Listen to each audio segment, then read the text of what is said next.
Hello મિત્રો, કેમ છો બધા? જય શ્રી કૃષ્ણ. આજનું ઉખાણું જોઈ લઈએ.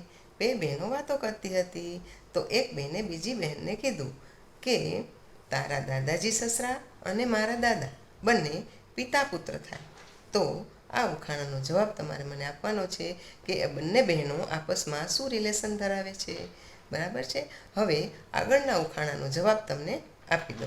તો તોનું અને મોનુંવાળા ઉખાણાનો જવાબ એ છે કે એ બેની મમ્મીઓ આપસમાં ફઈ મામાની બહેનો થાય. અને જે મહેમાન આવવાના હતા એ ઉખાણાનો જવાબ છે કે વરસાદ આવશે તો મહેમાન નહીં આવે, અને મહેમાન વરસાદ નહીં આવે તો આવશે. Okay, bye. તો મને પેલા ઉખાણાનો જવાબ આપજો કમેન્ટમાં, અને મારી ચેનલને લાઈક કરજો, શેર કરજો, સબસ્ક્રાઈબ કરજો. Okay, by.